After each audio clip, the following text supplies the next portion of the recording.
बिस्मिल्लाहिर्रहमानिर्रहीम। अस्सलाम वालेकुम दोस्तों, मैं फ़हीम अब्बास आपको खुश आमदीद कहता हूँ न्यूज़ कैफ़े में, और उम्मीद करता हूँ कि आप सब खैरियत से हैं और आज के दिन का और इस हफ़्ते का एक अच्छा सा आगाज़ भी कर चुके हैं। आज हम अपने प्रोग्राम में एक अहम मौजू पर बात करेंगे और मुझे याद है कि कुछ साल पहले तक जब हम शो किया करते थे तो उस वक्त जब पाकिस्तान के सबसे बड़े मसले का ज़िक्र होता था कभी, तो हम तालीम या सेहत का ज़िक्र किया करते थे कि पाकिस्तान में तालीम का जो है सबसे बड़ा मसला है, सेहत की सहूलियात जो हैं इसका ना होना सबसे बड़ा मसला है। मगर इस वक्त जो आवाम का सबसे बड़ा मसला है जिसकी वजह से आवाम की कमर टूट चुकी है वो है महंगाई। महंगाई इस कदर बढ़ चुकी है कि अब आवाम से गुजारा नहीं हो रहा है, और ऐसे मौके पे हमारे ऊपर जो है वो जो एक इस सैलाब की शक्ल में पूरी कौम पे जो एक मुश्किल वक्त आया है उसकी वजह से और ज़्यादा जो है ना हालात बुरे हो चुके हैं। पहले चीज़ें महंगी थीं, अब चीज़ें महंगी ही नहीं बल्कि और महंगी हैं, और इसके साथ साथ वो मुयस्सर भी नहीं है। और अभी ये आगाज़ है, पता नहीं कब तक ये सारा मामला ऐसे ही चलने वाला है, क्योंकि सब्ज़ियों और फलों की कीमतों को भी पर लग चुके हैं। आवाम क्या करें, किधर को जाएं, और ये महंगाई जो है क्या इसी तरह आगे भी होती रहेगी? माहिरीन के मुताबिक इस वक्त 45% चीज़ों की कीमतों में इजाफ़ा हो चुका है, ठीक है, और ये बहुत ज़्यादा इजाफ़ा है। क्या आपकी आमदन में भी 45% इजाफ़ा हुआ है? यकीनन नहीं हुआ होगा, बट चीज़ आपकी जो आपके जो अखराजात हैं वो कई गुना बढ़ चुके हैं। आज हम इस हवाले से बात करते हैं अपने प्रोग्राम में। मेरे साथ स्टूडियो में मौजूद हैं एक तज्ज़ियाकार जनाब खालिद खान साहब। आपको खुश आमदीद। अस्सलाम वालेकुम, कैसे हैं आप? वालेकुम सलाम। तबीयत ठीक है आपकी? अल्लाह का शुक्र। सर, ये जो पाकिस्तान तवानाई की और जो ग़िज़ाई ज़रूरियात हैं इनको पूरा फ़िलहाल नहीं कर पा रहा और कीमतें आसमान को छू रही हैं, इसके पीछे आपको क्या असल हक़ाइक़ क्या नज़र आते हैं? कहाँ पे ऐसी गलतियाँ और मतलब बदनज़मी हमसे हुई है कि जिसकी वजह से आज हम ये सब कुछ देख रहे हैं? शुक्रिया। देखिए, बात ये है कि इस बात को तो मुस्तकिल लोग कह रहे हैं कि इनकी वजूहात क्या हैं। इन जो सूरत-ए-हाल इस वक्त इस मुल्क की बन रही है, यानी जिस मुल्क के अंदर सियासी इस्तेहकाम नहीं होगा वहाँ कभी वो मुल्क इस्टेब्लिश नहीं हो सकता। वो क्या रहा है कि इस मुल्क के वही लोग जो कि मतलब हुकूमत में रहे हैं या हुकूमत से हट गए हैं, लगता है ऐसा है कि जैसे जो हुकूमत में आ गया वो इस मुल्क का वफ़ादार है, जो हुकूमत से हट गया वो उसका वफ़ादार नहीं है। फिर उसके ऊपर इल्ज़ामात भी मुख्तलिफ लगने लगते हैं, वफ़ादारी के भी और उसके भी। वही लोग जो पहले गद्दार थे वफ़ादार हो गए, फिर जो वफ़ादार थे वो गद्दार हो गए। तो ये खेल है जो कि इस मुल्क के अंदर खेला जा रहा है। ठीक है। एक और कॉमन चीज़ मैं याद कराता रहा हूँ, ये है आपकी बात को आगे बढ़ाते हुए, जो पार्टी अपोजिशन में है वो ये बयान लाजमी रहती है कि ये मुल्क नहीं चला सकते, ये लोग हमें चलाने दें, इनको नहीं आता चलाना। बिल्कुल, मतलब ये मैं कह रहा हूँ, यानी उनके जो गुफ्तगू होती है हटने के बाद वो ये होती है कि जी हम चलाएंगे। अच्छा, वो क्या जब रहे उन्होंने क्या किया, या जो लोग अब आ रहे हैं वो क्या किया? ये है वो खेल जिसकी बुनियाद पे पाकिस्तान के आवाज़ हैं। अब इसके अंदर कौन कौन है, क्या क्या हो रहा है, मतलब ये तमाम लोगों को इल्म है कि क्या सच्चा है, कौन झूठा है, कौन सच्चा है कौन झूठा है। लेकिन बात यह है कि इस मुल्क की जो सूरत-ए-हाल है कि यहाँ के सियासतदान जिस तरीके से जोड़ तोड़ करके, यानी एक एक फ़र्द को आप 35-35 करोड़ में ख़रीद रहे हैं। यानी इस टाइम पूरा मुल्क जो है तबाही के किनारे पे मौजूद है। यानी पूरे मुल्क के अंदर आप ये देख लें कि कम से कम 3 करोड़ आबादी से ज़्यादा आबादी, यानी ये आपके जो है गवर्नमेंट के जो सर्वे हैं उसके मुताबिक मुतासिर हो चुकी है। आप मुल्क के अंदर सियासी जलसे कर रहे हैं। आपके बयानात जो हुकूमत के अंदर जो बैठे हैं उनके बयानात अगर आप उठा के देखें तो आग लगाने वाले बयानात हैं। अच्छा, वो फिर जब गुफ्तगू करते हैं तो ऐसी करते हैं कि जैसा वो जो है शहद की नहरें बहा देंगे। अमदन सूरत-ए-हाल ये है कि जो कर्जा आपने लिया है, जो IMF से शराइत मानी है, जो IMF ने आपके ऊपर सख्ती की है, उसकी बुनियाद पर ये महंगाई होगी। बिल्कुल सही। अच्छा खालिद भाई, एक छोटा सा वक्फे से वापस आते हैं तो इस पे ज़रा मज़ीद बताइएगा। महंगाई तो होगी मगर इसको काबू भी तो करते होंगे, दुनिया भर में लोगों ने काबू होगा क्या? ठीक है, महंगाई तो होती ही होती है। हम अपने बुजुर्गों से सुनते आए हैं कि ये फलानी चीज़ इतने की होती थी, हमने अपने दौर में इतने की ये लिया करते थे, हम हैरान हो जाते हैं, वाकई अच्छा 1 रुपये का किलो घी हुआ करता था। तो वो इसी तरह की कहानियाँ हम भी सुनाएंगे अपने बच्चों को और सारा। बट महंगाई को काबू भी किया जाता है, ठीक है, चीज़ों की कीमतें वो पहले से कम नहीं हुआ करती, मगर उतनी तेज़ी से चीज़ों की कीमतें बढ़ना रुक जाती हैं, या लोगों की ख़रीदारी की ताकत बढ़ जाती है, या और भी कोई मॉडल्स होते हैं। आपको क्या लगता है कि दूसरे मुल्कों ने किस तरह इस तरह के मसाइल पे काबू पाया और पाकिस्तान कैसे पा सकता है? भाई देखें, एक तो मैंने आपको शुरू में जिक्र किया कि इसकी सियासी वजूहत होती हैं, इसके बहुत से मामले हैं, वो तो तमाम चीज़ें जिससे कि वो तमाम चीज़ें नीचे मुंतकिल होती हैं। अच्छा, फिर उसके बाद ख़राबी जो पैदा होती है इन तमाम ऊपर की चीज़ों की, वो पैदा होती है एडमिनिस्ट्रेशन के अंदर। अच्छा, अब फ़र्ज़ करें प्राइस कंट्रोल अथॉरिटी है, हाँ। उसके अंदर अगर आप ला के किसी ऐसे फ़र्द को बैठा देंगे सोर्स की बुनियाद पे कि ये सिर्फ यहाँ पर आके 2 पैसे कमाए, ठीक है। अच्छा, वो शख्स जब वहाँ पर आ जाएगा तो वहाँ से असल तो वही है ना, उसको कंट्रोल करने का काम है। उसके बाद डीसी है, उसके मतलब एडमिनिस्ट्रेशन है, जो ये मिल के इन तमाम चीज़ों को कंट्रोल करते हैं। अब ये तमाम के तमाम अफराद, अगर मैं कहता हूँ कि जुमला सख्त हो जाएगा, करप्ट हो जाए, जो कि मतलब है, नज़र आता है कि हमें पूरी सूरत हाल है, ये अगर तमाम उसके अंदर सुस्ती दिखाएं, उसके अंदर जो है कि इसका उन मसाइल को नहीं समझने की कोशिश करें, तो महंगाई खुद ब खुद जाएगी। इसलिए कि जितने भी यहाँ पे सिस्टम है उसके अंदर कोई एडमिनिस्ट्रेशन नहीं है, कोई कानून नहीं है। फिर आ जाती है आपकी पुलिस है, फिर आपका कानून है। ये सारे के सारे इस टाइम पाकिस्तान के अंदर ये कहा जाए कि एक ऐसा मुल्क बनता जा रहा है कि जिसके अंदर कोई कानून की बालादस्ती नहीं है। और मुल्कों के अंदर ये होता है कि अगर किसी बहुत सी खराबियां सियासी हर जगह मुल्क में होती हैं, बहुत से मसाइल पैदा होते हैं, लेकिन निचली सतह पे अगर कानून की बालादस्ती जो है वहाँ पर मौजूद है तो वो इन तमाम चीज़ों को कंट्रोल कर ले। ठीक है, तो आपका कहने का मतलब है कि ये जो सियासी तौर पे इस्तेहकाम नहीं है मुल्क में, अगर ये इस्तेहकाम हो जाए और ये प्राइस कंट्रोल अथॉरिटीज़ और कमिश्नर्स के साथ ये जितनी टीम्स और इदारे जो जुड़े हुए हैं प्राइस को कंट्रोल करने के लिए, जिनकी जिम्मेदारी है, इसको थोड़ा सा फाल किया जाए इस निज़ाम को, तो हम काफ़ी हद तक कंट्रोल कर सकते हैं महंगाई पे। ठीक है, ये उसका पार्ट है, एक पहलू है। ठीक है, और क्या है? अच्छा, ये अब फर्ज करें कि दूध की कीमत आपने मुकर्रर कर दी है कि ये मुकर्रर है इसकी कि 120 रुपये देंगे आप, और वो दूध मार्केट के अंदर 180 रुपये बिक रहा है, उसको कौन कंट्रोल करेगा? Price control. बात यह है कि वो इतने ज़्यादा पावरफुल हो जाते हैं, वो इतने सोर्स से भी हो जाते हैं, वो इतने राब्ते हो जाते हैं, इंतजामिया हो जाते हैं, MNS हो जाते हैं, MPS हो जाते हैं, हुकूमत हो जाते हैं, कि फिर वो उसको ढील देते हैं। वो और ढील देने के बाद वो फिर रेट चलते रहते हैं और फिर वो हिस्सा बन जाते हैं हमारे इसका। यही सूरत हाल आप देख लें कि जो आपकी सब्जियाँ हैं, यानी सब्जियों की सूरत हाल ये है कि होगी, ये मतलब ये मानते हैं आप भी, हम भी, कि अब जब ज़मीनें ही पानी में भर गई हैं तो होंगी, लेकिन वो ज़मीनों में पानी आने से पहले ही सब कुछ महंगा हो गया। यानी अभी तो महंगाई, उसके असरात अब पड़ेंगे हमारे ऊपर। लोगों ने कहा कि इस वक्त आफत आ गई है तो हमें अमीर होने का मौका। ऐसे लोग भी तो हैं। तो बेशुमार जगहों पे जो है कि इसका सिर्फ एडमिनिस्ट्रेशन की वजह से है।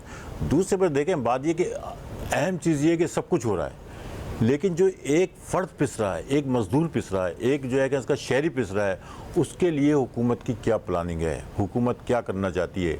यही तो नहीं हो सकता कि 25,000 रुपये आप दे दें और वो भी नहीं पता कि कहाँ जा रहे हैं, किस जगह जा रहे हैं, उसका क्या सिस्टम है, उसके अंदर भी कोई जो है कि इसका इतनी फेयर चीज़ें नज़र नहीं आ रही हैं। लेकिन जो मज़दूर काम कर रहा है, आप उस मज़दूर का देखेंगे फ़ी, मतलब जो उसकी तनख्वाह एक दिन की, क्या वो उसको गुजारा कर लेगा? आपके बिजली के बिल जो 2,000 3,000 आते थे, आज लोगों के 25,000 10,000 15,000 50,000 आ रहे हैं। कहाँ से देगा वो? कहाँ से मतलब उसकी ज़रूरियात जो है कि इसका? तो ये तमाम चीज़ें इस टाइम सूरत हाल ये है कि आप ये देख लें कि शहर के अंदर, इस मुल्क के अंदर डकैतियाँ भी ज़्यादा हो रही हैं। इस मुल्क के अंदर जब लोग फाके करेंगे तो उसके अंदर बहुत से मसाइल पैदा होना शुरू हो गए हैं। अब सूरत हाल ये है कि हमें चाहिए कि हम उस तबके को, जो मजदूर तबका है, जिसको यानी 25,000 रुपये कम से कम गवर्नमेंट ने तनख्वाह की है, बेशुमार जगहों पे वो तनख्वाह नहीं मिल रही है उनको पैसे। फिर 8 घंटे नौकरी है, मालूम आप 12 घंटे काम ले रहे हैं उनसे। अच्छा, फिर उनको यानी ख्वातीन काम कर रही हैं, ख्वातीन के लिए कि आपको कन्वेंस देना है, यानी कानून के तहत उनको कन्वेंस देना, आपको कानून के तहत उनको जो है कि इसका दिन की रोशनी में उनको मतलब घर जाना चाहिए, रात को मतलब छुट्टी करनी है उनकी। लेकिन ये वो तमाम चीज़ें हैं जिसके ऊपर अमल दरामद नहीं हो रहा। बेशुमार जगह पे हो भी रहा है, ऐसा नहीं है कि बहुत सी हमारी कंपनीज़ हैं वो इसको कर भी रही हैं, लेकिन अमूमन उसकी वजह क्या है? उसकी वजह यह है कि हमारे लेबर डायरेक्टरेट जो डील करता है वो करप्ट है।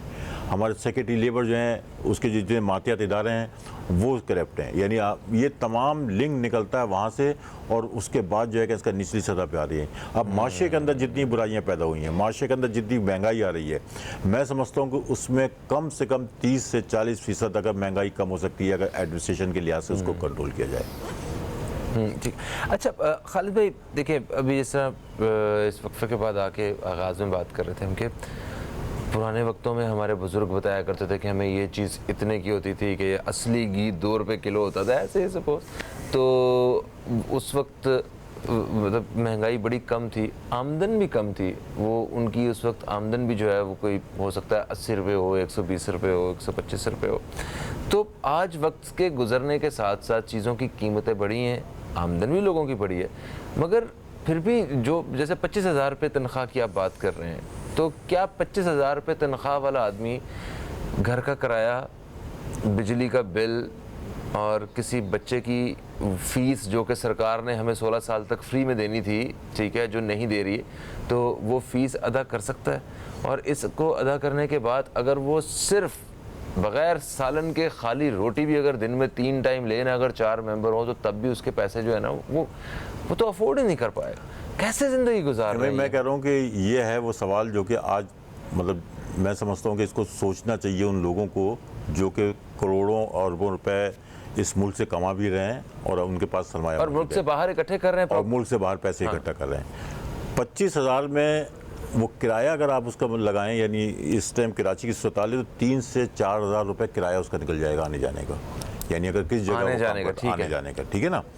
उसके बाद उसके जो घर का किराया भी लगा लें पहले। अच्छा, फिर घर का किराया लगा लें आप। कौन सा कमरा कितने का आता है? 10,000 15,000 से कम का कोई भी नहीं आएगा, 8,000 से कम का कोई भी मकान नहीं आएगा, यानी अच्छा, है ना। बिजली है, गैस है, बीमारी है, 12,000 हो गई है, उसके 13,000 हो गए। अच्छा, बच्चों की तालीम है।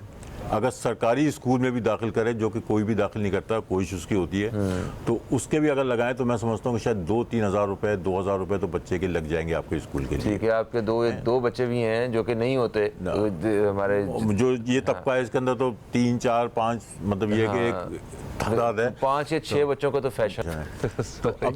मतलब मैं कह रहा हूँ कि अगर ये तमाम लगाए तो ये आपका 40 से 45,000 रुपये जा रहा है। घर का जो है उसका अगर वो दाल रोटी भी खाए, सब्जी बंद कर दे, गोश्त इस्तेमाल नहीं करे, तो आप दालें उठा के देख लो 200, 300 रुपये किलो हो गई दालें।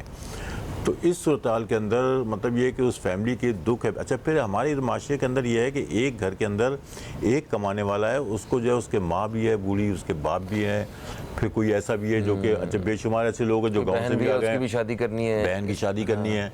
यहाँ पे मुकामी तो हैं जो हैं, लेकिन ये कि जो हमारे बेचारे बाहर से यहाँ नौकरी करने आए हैं तो उनके मेहमान वगैरह या जो लोग आते हैं वो अपनी शादी, यानी ये तमाम अगर बजट आप लगाएं तो ये बजट क्या 25,000 में हो सकता है? नहीं, यानी मुमकिन नहीं है कि इसको किया जाए। तो जो लोग फिर भी इज्जत के साथ एक अपने ज़िंदगी बसर कर रहे हैं कम पैसों में, 2-3 घर के फ़र्द मिल के नौकरी करके, इस तरह की मजदूरी करके पैसे, उनको हम सैल्यूट पेश करते हैं, क्योंकि ये वो काम है कि ये बड़े बड़े हुक्मरान जो है। अच्छा, दूसरी फहीम एक बात मैं बताऊँ, जो सबसे ज़्यादा देखो, एक मजदूर एक फैक्ट्री में काम कर रहा है, ठीक है ना, उसको पता है कि कितना माल फैक्ट्री से गया है, कितना इसने सरमाया लगाया है, कितना इसने जो है कि इसका मार्केटिंग और उसकी तमाम चीज़ों की है ना, वही लोग हैं जो काम करने वाले लोग हैं। उसको पता है कि इस फैक्ट्री से ये माहाना 5 करोड़ रुपए कमा रहा है, ठीक है ना। हर महीने 3 महीने बाद उसकी गाड़ियाँ तब्दील हो रही हैं, ठीक है, वो सब अखराजात में आ रहा है, यानी उसके ज़ाती, उसके बेटे, उसके ये जो हो रहा है वो सब उस फैक्ट्री के अखराजात में शामिल कर रहे हैं। वो आमदनी में शो नहीं कर रहे हैं, वो मतलब उसको अखराजात में शामिल कर रहे हैं।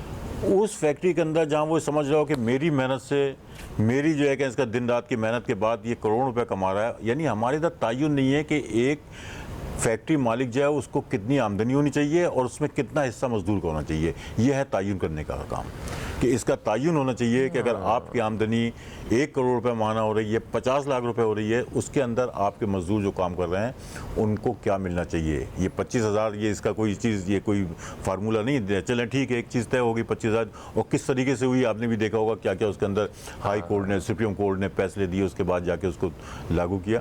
तो मैं समझता हूँ कि सरमायादाराना सिस्टम जो हमारा यहाँ पर, इसके अंदर इस चीज़ का तयन करना कि जो आमदनी हो रही है उसमें मजदूर का हिस्सा कितना है, वो उसके ऊपर अमल दरामद जो है अहम चीज़ है। और वो अमल दरामद इसलिए नहीं होता है कि हमारे ही MNA की फैक्ट्रियाँ, हमारे ही MPA के जो है कारखाने हैं, हमारे ही जो हुकूमत में बैठे हुए लोग हैं, जो हमारे ब्यूरोक्रेसी हैं, जो सेक्रेटरी हैं, ये सारा सिस्टम वो चला रहे हैं। उनको इससे निस्बत नहीं है कि 25,000 करनी है, क्या करनी है। बहुत ज़्यादा दबाव डाला मजदूर तंजीमों ने, फेडरेशन ने, तो उसके बाद कहीं जाके कोई मामला बनता नहीं, तो उसके नहीं है। या फिर अदालतें हैं जो कुछ थोड़ा सा रिलीफ दे देती हैं, मतलब ये अदालतों का है कि वो मेहनत कशों को रिलीफ दे देती हैं, उससे थोड़ा सा फेवर मिल जाता है। अच्छा, ये है असल में महंगाई की वजह, महंगाई की वजह ये है। तो ये तबकाती जो पैदा हो रही है इस माशरे के अंदर। हाँ, ठीक है। तो एक तो ये मजदूर तबका है, और सिर्फ यही तबका नहीं, जो हमारे यहाँ लोअर मिडिल क्लास और मिडिल क्लास है, वो भी इस वक्त शदीद मुश्किल का मेरा ख्याल है भाई मिडिल क्लास तो ख़त्म होता जा रहा है, ख़त्म हो चुका है। तो इसी के साथ साथ मैं आपको ये भी बता दूं कि हमारे साथ आज प्रोग्राम में ताउन किया है मलका मसाला बनाने वालों ने। कहते हैं कि पाकिस्तान में पहली बार अब रेसिपी मसालों में शामिल किया गया है हिमालयन पिंक सॉल्ट। मलका मसाला पाकिस्तान में अपनी नौयत का पहला ब्रांड है जिसने अपनी रेसिपी मसालों में आम नमक की बजाय 100% कुदरती और 3 बार साफ़ किया गया वाइटल हिमालयन पिंक सॉल्ट शामिल किया है, क्योंकि मलका मसाले जायके के साथ साथ अपने कस्टमर्स की सेहत को भी अव्वलीन तरजीह करार देते हैं। थैंक यू प्रोड्यूसर साहब, आपने मलका मसाले भी दिखा दिए, थैंक यू। ओके, और अभी वापस आते हैं अपने मौजू की जानिब। हमारे साथ जो है वो खालिद खान साहब हैं। खालिद साहब, वक्फे से पहले आपने बताया कि प्राइस कंट्रोल अथॉरिटी और जो मुख्तलिफ इदारे हैं उनको सबको जो है ना वो इस बारे में संजीदगी से काम करने की ज़रूरत है, ताकि एक प्राइस जो हुकूमत ने तय की हुई है उसके ऊपर तो कम से कम चीज़ मिले। मगर जो कीमतें हुकूमत ने तय की हुई हैं उस पर भी अगर आवाम तक चीज़ पहुँचे तो तब भी वो महंगी ही है। ओवरऑल आमदन कैसे बेहतर हो सकती है? एक मज़दूर तबके के हवाले से आपने बताया कि ठीक है, एक फैक्ट्री में जहाँ काम करते हैं वो सारा जो इतना करोड़ों का जो मुनाफा हो रहा है उसमें मज़दूरों को का भी हिस्सा कहीं ना कहीं तनख्वाह की शक्ल में, किसी अलाउंस की शक्ल में होना चाहिए कि उनको थोड़ा रिलीफ मिल सके। लोअर मिडिल क्लास हमारे यहाँ रह गई हुई है, ये किस कदर परेशान है, ना वो किसी से राशन मांग सकते हैं, ना वो किसी से सपोर्ट मांग सकते हैं, और ना उनका गुजारा हो रहा है, वो क्या करें इस वक्त? भाई इसमें भी मज़दूरों के अंदर भी मैं आपको 2 तबके बता दूं। एक तो वो तबका है जो कि मतलब रजिस्टर्ड तबका है, यानी इंडस्ट्रीज वाइज है वो, ठीक है। एक वो तबका जो दिहाड़ी वर्कर है, यानी जो रोज़ाना काम कर रहा है। जी जी जी जी। अच्छा, अब फ़र्ज़ करें कि एक राज मज़दूर है जो घरों पे जाके काम करता है, इस टाइम काम है ही नहीं उनके लिए, बैठे हुए हैं वो। इसी तरीके से और मुख्तलिफ तबके के लोग हैं जो माशरे के अंदर काम कर रहे हैं, दुकानों पे काम कर रहे हैं, रेहड़ी वाले हैं या मुख्तलिफ तरीक़ों से काम कर रहे हैं। इस वक्त सूरत हाल उनकी बहुत ज़्यादा ख़राब है, यानी उनको वो आमदनी जो होनी चाहिए वो आमदनी नहीं हो रही। अच्छा, ये तमाम जितनी भी मुतासरीन हैं ये इसलिए मुतासिर हैं कि हमारा सिस्टम बिल्कुल ख़त्म है। गवर्नमेंट को इससे कोई दिलचस्पी नहीं है, गवर्नमेंट को इससे दिलचस्पी नहीं है कि वो इन लोगों के लिए क्या कर रही है। अब हो ये रहा है कि आपके जो इदारे मौजूद हैं, यानी एक तो इदारों के अंदर कोऑर्डिनेशन नहीं है आपस में, यानी अगर फ़र्ज़ को प्राइस कंट्रोल हो गया या आपके DC हो गए, कमिश्नर हो गए, ये सब अपनी अपनी जगहों के नाखुदा हैं। ये वो लोग हैं जिनको इससे निस्बत नहीं है कि मतलब कहाँ पे क्या हो रहा है, या बैठ के कोई मामला करें, मीटिंग भी होगी, सब कुछ होगा, सेक्रेटरी लेवल के लोगों के सामने बैठ भी जाएंगे, चीफ सेक्रेटरी भी बुला लेकर बैठ जाएंगे, लेकिन उसके बाद करना वही है जो कि इन लोगों को करना। सबसे पहले तो ये है कि इस सिस्टम को आप सही करें। इस सिस्टम के अंदर अगर आप कुछ अवामी सतह के लोगों को शामिल करें, बाकायदा जो नेक और अच्छे लोग हैं उनको शामिल करके, ये जो अवामी मसाइल हैं, यानी देखें ना, अवामी मसाइल के लिए आपको अवामी के अंदर से लेना पड़ेगा। अब उसके अंदर आपको जो तब्दीली जो तब्दीली लानी है वो लानी है कि मतलब इन लोगों के अंदर कोऑर्डिनेशन हो। अगर हमारा एडमिनिस्ट्रेशन सही होता है, हम प्राइस के अंदर कंट्रोल कर सकते हैं, फिर जहाँ से मतलब आपकी जो है कैसे माल आता है, खेतों से आता है, उसको कंट्रोल करें। दूसरी सबसे बड़ी वजह जो मैं समझता हूँ कि जिस जगह पे इदारे मौजूद हैं, कराची मौजूद है, आप अगर यहाँ पे ला के कहीं दूसरी जगहों से लोगों को बैठाएंगे, उनसे फैसला कराएंगे, तो वो समझ नहीं पाते कि यहाँ पे क्या मसाइल हैं, यहाँ क्या मामलात हैं। यहीं के लोग होने चाहिए, यहीं के लोग पहला हक भी उन्हीं का ही है, यहाँ पे जो नौकरियां निकले, उनका हक होना चाहिए। मुकामी कराची पूरा जो है कि इसका पाकिस्तान है, मिनी पाकिस्तान है, या सारे लोग होते हैं, कोई एक तबका तो नहीं है ना जी, पूरा पाकिस्तान है। यहीं के लोग हों, यहीं के रहने वाले हों, वो उसको देखें, वो यहाँ के मसाइल को ज़्यादा बेहतर समझते हैं। बिल्कुल और ठीक वो उनके जो है कि इसका बेहतर तरीके से हल कर सकते हैं।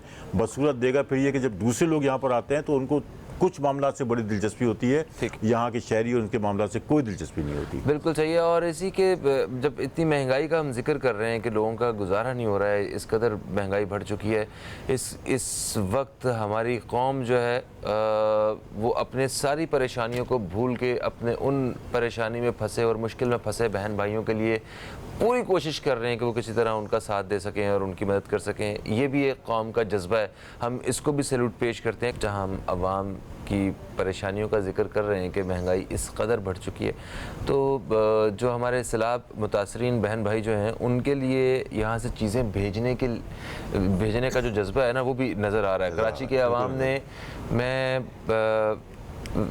मतलब लोग गवाह हैं, और जो लोग अभी कराची में नहीं जो आए या जो रहते वो उन लोगों को बताते हैं कि यहाँ लोगों ने इस कदर अपने उस जज्बे को जो है वो दिखाया है ऐसे मौके पे कि इन्होंने बलूचिस्तान में ट्रक्स भर के जा रहे हैं। हालांकि जाने का रास्ता इतना आसान नहीं है, वो टूट फूट हो चुकी है, सैलाब की वजह से मुतासर है, मगर तब भी यहाँ से जो है ना वो ट्रक्स भर के जा रहे हैं।